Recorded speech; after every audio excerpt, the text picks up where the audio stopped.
Students, last class we discussed about the main morphology and anatomy of earthworm, right? And today class we are dealing about the morphology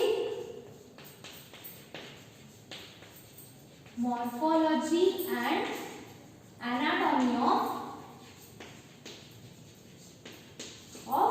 frog. And the cockroach is deleted for your syllabus. Okay, cockroach 3 button ಏನು ಮಾಡ್ಯಾರು delete ಮಾಡ್ಯಾರು. Okay, and first the morphology and anatomy of frog. Now frog with amphibian characteristics na already ಕಲ್ತಿದ್ವಿ. Okay, ಅದನ್ನು ಏನು ಮಾಡೋಣ ಈಗ repetition ಮಾಡ್ಕೊಂತ repeat ಮಾಡುವ. Okay, the firstly the main major character, the frog belongs to the class amphibia, right? And next they are mainly amphibian family, and next the mainly a frog which is consist some amphibians which have the capacity to color change, that is chameleon, camouflage. So camouflage which is help for, which is change the usru belli anta godandre now, which is have a capacity hange change ಮಾಡಿದ್ರೆ usru ಹಂಗ frog ಒಳಗನು camouflage ಅನ್ನೋದೇನಂತ frog, ಆ frog ಏನು ಮಾಡುತ್ತಾ which is helps to change the color of background color ಯಾವುದು ಇರುತ್ತಲ್ಲ ಆ colour ಏನು ಮಾಡುತ್ತೆ ಅದ ಚೇಂಜ್ ಮಾಡ್ಕೊಂತ ಹೋಗುತ್ತಾ. ಓಕೆ, ನೆಕ್ಸ್ಟ್ ಇದರೊಳಗ ಒಂದು ಮೇನ್ 2 ಟೈಪ್ಸ್ ಆಫ್ ಕ್ಯಾರೆಕ್ಟರಿಸ್ಟಿಕ್ಸ್ ಯಾವ್ದಂತಂದ್ರ hibernation. The hibernation, second one is estivation. What is this hibernation and estivation ಅಂತಂದ್ರ ಇವೇನಾಗ್ತಾವ್ರಿ winter sleep, ಇನ್ನೊಂದ summer sleep. ಓಕೆ, ಅಂದ್ರೆ ಇವು ಯಾವಾಗ ಆಕ್ಟಿವಿಟಿ ಇರ್ತಾವ ಅಂತಂದ್ರೆ ರೇನಿ ಸೀಸನ್ ಒಳಗ ಅಷ್ಟೇ ಏನಾಗಿರ್ತೋ ಹೈಲಿ ಆಕ್ಟಿವ್ ಇರ್ತಾವ. ಈ ಬೋತ್ ಸೀಸನ್ಸ್ ಒಳಗ ಏನಾಗಿರ್ತೋ they are inactive and their metabolic activities is slow. Here they are winter sleep. In a winter season they are go for deep sleep. Okay, and deep sleep and they reduce their metabolic activity. Metabolic activity ಅಂತಂದ್ರೆ digestive system, respiratory system ಇವೆಲ್ಲನೂ ಏನಾಗ್ತವೆ ಆಕ್ಟಿವಿಟಿನ reduce ಮಾಡಿ sleep winter ಸ್ಲೀಪಿಗೆ ಹೋಗ್ತವೆ. ಅಂದ್ರೆ energy production ಏನಾಗುತ್ತೆ less ಆಗುತ್ತೆ. They go for reduce the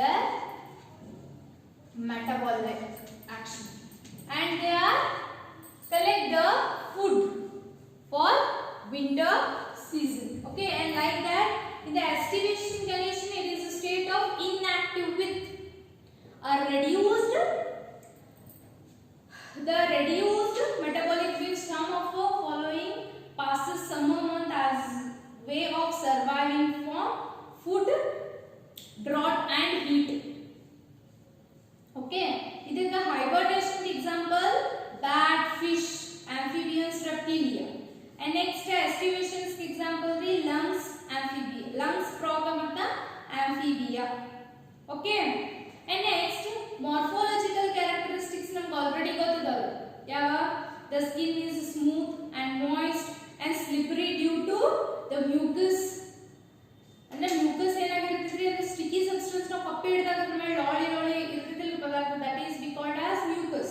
And dorsal body is olivey green and dark irregular spots ಇರ್ತವೆ, oily green ಇರುತ್ತೆ. And next ventral side ಏನಾಗಿರುತ್ತೆ pale yellow colored ಇರುತ್ತಾ. ವೆಂಟ್ರಲ್ ಅಂತಂದ್ರೆ ಕೆಳಗಿನ ಸೈಡ್, ಅಪ್ಪರ್ ಸೈಡ್ ಗೆ dorsal ಅಂತೀವಿ, ಬಿಲೋ ಸೈಡ್ ಗೆ ನಾವು ಅಂತೀವಿ ವೆಂಟ್ರಲ್ ಅಂತೀವಿ. The frog never drinks water but absorbs it through the skin. It absorbs the water through skin, not it can't drink water. That type we call as hygroscopic. And body is made up of the head, trunk and neck is upside. Next, on either side the eye membranous tympanum is present, the external ear, and receives the sound waves. ಹೇಳಿದಲ್ರಿ characteristics na ನೆನಪು ಮಾಡ್ಕೊಳ್ಳಿ. Forelimbs and hind limbs helps for swimming,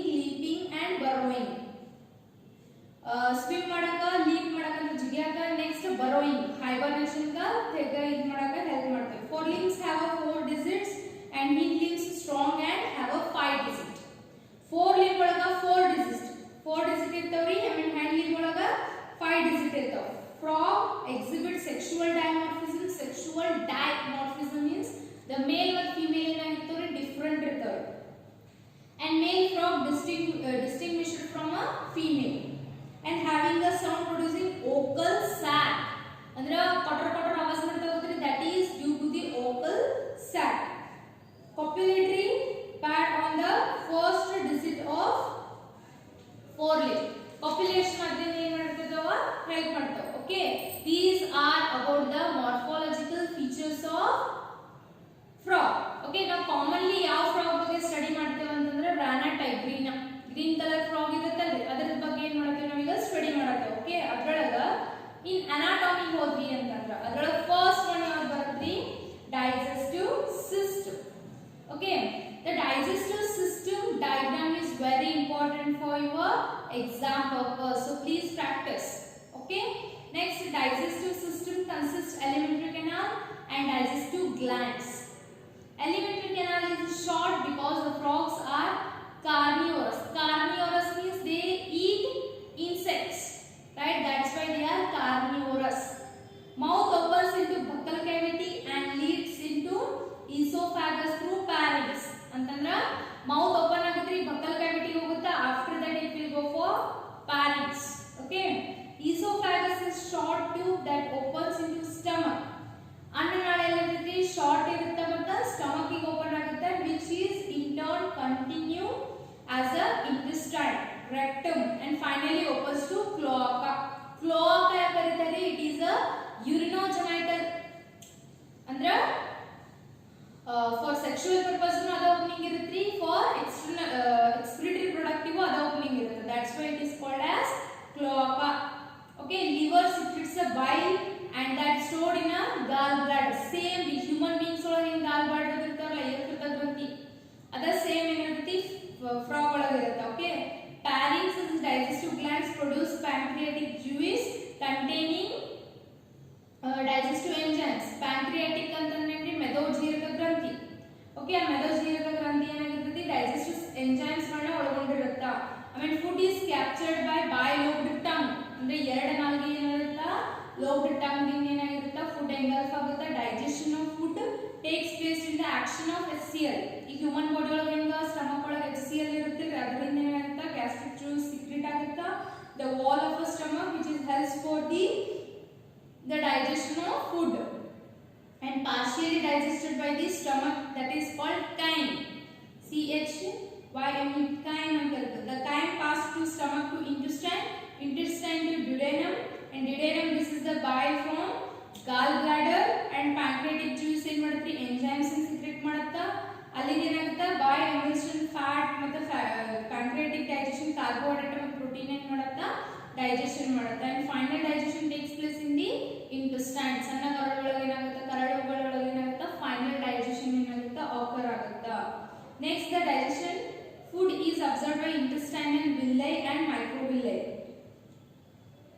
okay, intestine ಒಳಗೆ ಏನಾಗಿರ್ತಾವ microvilli ಗಳು ಇರ್ತಾವ, ಅದರ ಮೂಲಕ ಏನಾಗ್ತೈತಿ ಇದಾಗುತ್ತೆ. non digested food ಏನಾಗುತ್ತೆ outside through the cloaca. cloaca through ಏನಾಗುತ್ತೆ outside back out ಆಗಿ ಹೋಗುತ್ತೆ. next, respiratory system. The respiratory system ಒಳಗೆ ಏನಾಗಿರುತ್ತೆ in water frog respire through skin. ಅಂದ್ರೆ ವಾಟರ್ ಒಳಗೆ ಇದ್ದಾಗ ಏನಾಗುತ್ತೆ ಸ್ಕಿನ್ ಮೂಲಕ ಏನಾಗುತ್ತೆ ರೆಸ್ಪಿರೇಷನ್ ಮಾಡುತ್ತೆ. ಕ್ಯುಟಿನೇಷಿಯಸ್ ರೆಸ್ಪಿರೇಷನ್ ಅಂತ ಕರೀತಾರೆ. Exchange of respiratory gas takes place through the diffusion. ಅಂದ್ರೆ ಎಕ್ಸ್ಚೇಂಜ್ ಆಫ್ ರೆಸ್ಪಿರೇಟರಿ ಗ್ಯಾಸಸ್ ಎದರಿಂದ ಆಗುತ್ತೆ ಡಿಫ್ಯೂಷನ್ ಇಂದ ಆಗುತ್ತೆ. ಅಂದ್ರೆ ಅಭಿಸರಣೆ ಅಂತಿರಲ್ಲ ಅಂದ್ರೆ higher concentration to lower concentration. In land ಒಳಗೆ ಇತ್ತಂದ್ರೆ ಭೂಮಿ ಮೇಲೆ ಇತ್ತಂದ್ರೆ ಬಕಲ್ ಕ್ಯಾವಿಟಿ ಸ್ಕಿನ್ ಮತ್ತೆ ಲಂಗ್ಸ್ ಮೂರರಿಂದ ಏನಾಗುತ್ತೆ ಉಸಿರಾಟಕ್ಕೆ ಏನಾಗುತ್ತೆ. Respiration by lungs is called pulmonary respiration. Lungs ಮೂಲಕ ಏನಾದ್ರೆ ರೆಸ್ಪಿರೇಷನ್ ಮಾಡಿದ್ರೆ ಅದಕ್ಕೆ ಏನಂತೀವಿ ನಾವು ಪಲ್ಮನರಿ ರೆಸ್ಪಿರೇಷನ್ ಅಂತೀವಿ. During aestivation and hibernation it respire through skin only. ಬರೀ ಸ್ಕಿನ್ ಮೂಲಕ ಏನ್ ಮಾಡುತ್ತೆ ರೆಸ್ಪಿರೇಷನ್ ಮಾಡುತ್ತಾ. ಓಕೆ, ಇನ್ ನೆಕ್ಸ್ಟ್ ಯಾವ್ದು ಬರುತ್ತೆ ಸರ್ಕ್ಯುಲೇಟರಿ ಸಿಸ್ಟಮ್ ಬರುತ್ತೆ. ಇನ್ ಸರ್ಕ್ಯುಲೇಟರಿ ಸಿಸ್ಟಮ್ ಒಳಗೆ ಏನಾಗುತ್ತೆ the blood vascular system include ಅಂದ್ರೆ ರಕ್ತ ಪರಿಚಲನೆ ಒಳಗೆ ಏನೇನು ಇರುತ್ತೆ ಹಾರ್ಟ್ ಇರುತ್ತೆ blood vessels and blood. Okay, the lymphatic system include lymph, lymph node and lymphatic vessels. Lymph ಅಂತಂದ್ರೆ ಏನ್ರಿ ನಮ್ಮ ನರ್ವ್ ಏನ್ ಇರ್ತಾವಲ್ಲ ಬ್ಲಡ್ ವೆಸಲ್ಸ್ ನರ್ವ್ ಅದಕ್ಕೆ ಏನಂತೀವಿ ನಾವು ಲಿಂಫ್ ಅಂತೀವಿ. ಆ ಲಿಂಫ್ ಒಳಗೆ ಲಿಂಫ್ ನೋಡ್ಸ್ ಇರ್ತಾವೆ ಲಿಂಫಾಟಿಕ್ heart is 3 chamber. 2 artery ಇರುತ್ತೆ, 1 ventricle ಇರುತ್ತೆ, 2 ಕಣ ಒಂದು ಕುಕ್ಷಿ ಇರುತ್ತೆ.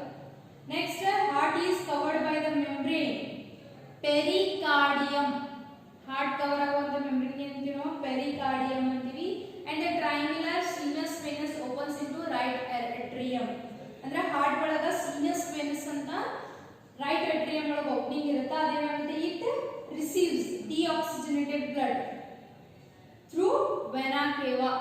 ಮೇಲೆ ಇರುತ್ತಲ್ಲ ವೆನಾ ಕೇವಾ, ಅದರ ಮೂಲಕ ಏನಾಗುತ್ತದೆ, ಡಿಆಕ್ಸಿಡೇಟೆಡ್ ಬ್ಲಡ್ ನ ರಿಸೀವ್ ಮಾಡುತ್ತೆ. And the ventricle opens into conus artery sinus or the ventral side of the heart. Ventral side ಒಳಗೆ ಏನಾಗುತ್ತೆ, ಕೋನಸ್ ಆರ್ಟರಿಯೋಸಿಸ್ ಇರುತ್ತೆ, ಅದರ ಮೂಲಕ ಏನಾಗುತ್ತೆ ಬ್ಲಡ್ ವೆಂಟ್ರಲ್ ಸೈಡ್ ಗೆ ಪಾಸ್ ಆಗುತ್ತೆ. And from the conus arteriosus the blood circulate different parts of body by arterial system. ಅಂದ್ರೆ ದೊಡ್ಡ ಅಪಧಮನಿಯಿಂದ ಏನಾಗುತ್ತೆ, ಎಲ್ಲಾ ಕಡೆ ಏನಾಗುತ್ತೆ, ಥ್ರೂಔಟ್ ದ ಬಾಡಿ ಏನಾಗುತ್ತೆ, ನಮ್ಗೆ ಬ್ಲಡ್ ಸರ್ಕ್ಯುಲೇಟ್ ಆಗುತ್ತೆ. And the blood collected from body to the heart by the venous system.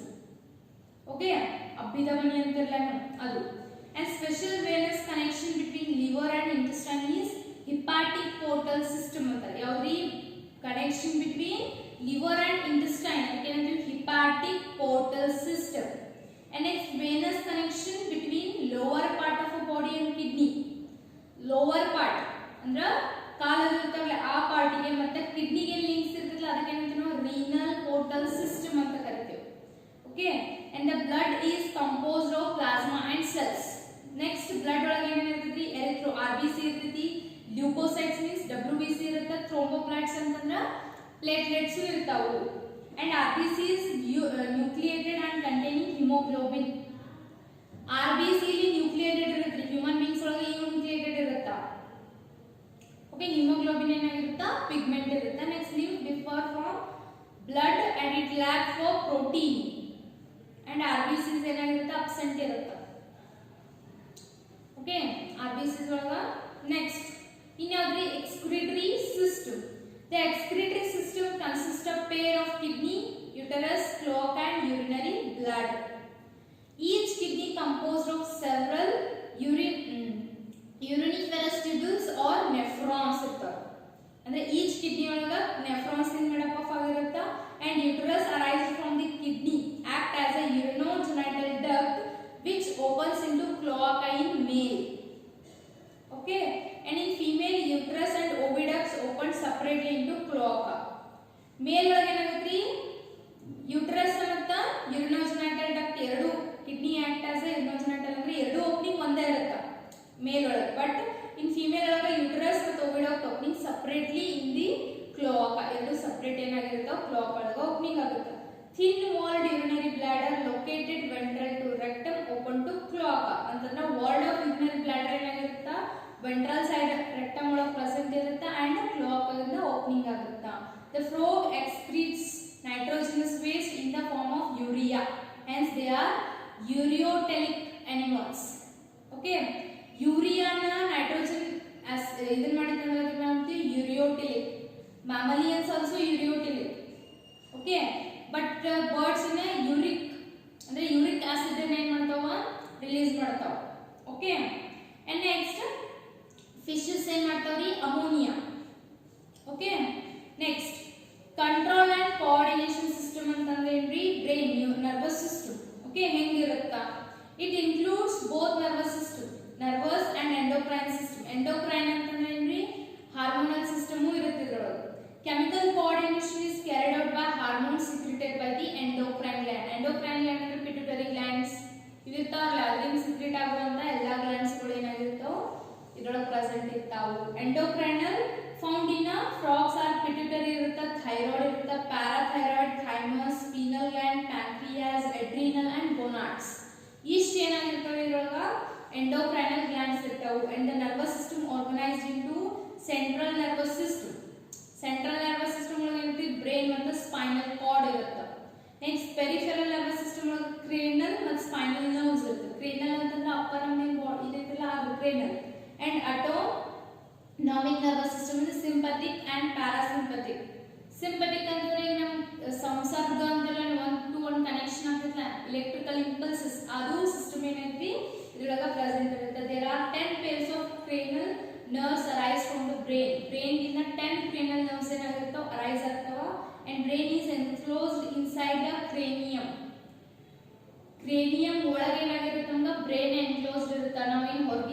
ಬುಡಬುಡೆ ಅಂತ ಕರಿತೀವಲ್ಲ that is cranium. Okay, and the forebrain includes period of olfactory lobes and period of cerebral hemisphere and unpaired diencephalon ಇರುತ್ತಾ. Then the midbrain is characterized by pair of optic lobes. Optic ಅಂತಂದ್ರೆ eye, optic lobes ಇರ್ತಾವ. Next hindbrain consists cerebellum and medulla oblongata. Okay, and medulla oblongata passes through foramen and magnum and continues to spinal cord and runs inside the ventral column. Okay, and next sense organs have iರ್ತವ್ರಿ. Organs of touch, the sensory papillae ಅಂದ್ರೆ skin ಇರುತ್ತಾ. taste purpose test buds ಇರ್ತಾವ, taste buds ಇರ್ತಾವ. smell nasal epithelium ಇರುತ್ತಾ. vision eye ಇರುತ್ತಾ. next hearing the tympanum with internal ear ಇರ್ತಾವ. okay, and next most important male reproductive system and female reproductive system. ಇವು ಎರಡೂದ್ರದ್ದು diagram most important. ಇವೆರಡರದ್ದು diagrams most important. okay, and the male reproductive system ಹೆಂಗಿತ್ತು ನೋಡ್ರಿ. consists of pair of yellowish ovoid testes ಇರ್ತಾವ attached to a upper part of the kidney by mesorechium or peritoneum or membrane of supporting testis. peritoneum or mesorechium ಅನ್ನೋದೇನಂದ್ರೆ layer ಇರುತ್ತಾ. okay, and vasa differential 10 to 12 in number. vasa differential ಎಷ್ಟು ಇರ್ತಾವ್ರಿ? 10 to 12 in numbers ಇರ್ತಾವ. and they are enter into kidney and opens into Bieder canal. Bieder canal ಒಳಗೆ ಏನಾಗುತ್ತೆ? Open ಆಗುತ್ತೆ. the Bieder canal communicates with the urinogenital duct that comes out from a kidney and opens to a cloaca. kidney ದಿಂದ ಬರುತ್ತಾ cloaca open ಆಗುತ್ತೆ. ಅದು Bieder canal. okay, and the cloaca is small median chamber that used for pass fecal matter and urine and sperm to the exterior. ಮೂರು ಕೆಲಸ ಮಾಡುತ್ತೆ. Urine pass ಮಾಡುತ್ತಾ, faecal pass ಮಾಡುತ್ತಾ, next sperm pass ಮಾಡುತ್ತಾ. ಅದಕ್ಕೆ ಏನಂತೀವಿ ನಾವು ಕ್ಲಾಕ್ ಅಂತೀವಿ, ಆನಸ್ ಅನ್ನಲ್ಲ. Okay, and last the female reproductive system. the diagram is most important. include pair of ovaries present near the kidney near ovary ಇರ್ತಾವ್ರಿ. a pair of oviduct arise from the ovaries open into cloaca separately. ಇಂತ ಕೇಳಿದ್ರೆ oviduct ಮತ್ತು uterus ಎರಡು separate connection ಇರ್ತಾವ.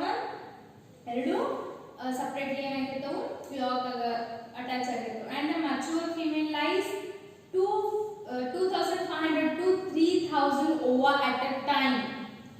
one clutch ಅಥವಾ one time ಒಳಗಷ್ಟೇ 2500 to 3000 of eggs ಅನ್ನು release ಮಾಡುತ್ತದೆ.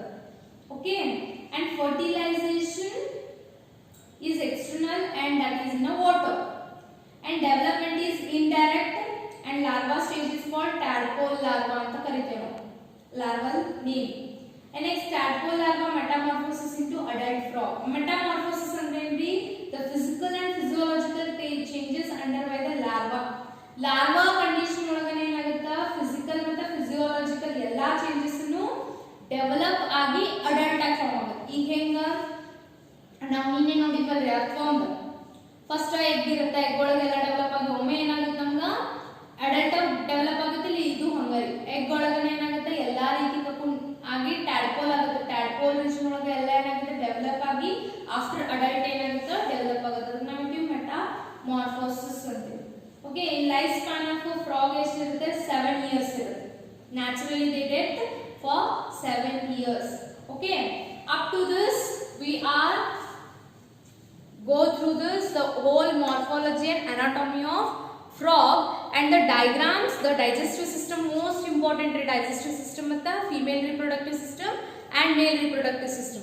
ಇದರದ diagram most important. ನಿಮಗೆ NCERT books ಒಳಗ ಸಿಗ್ತಾವು. if ನಿಮಗೆ ಅದನ್ನ ತೆಗೆಯಕ್ಕೆ ಡಿಫಿಕಲ್ಟಿ ಆತಂದ್ರೆ please comment, I will go through this. okay, thank you.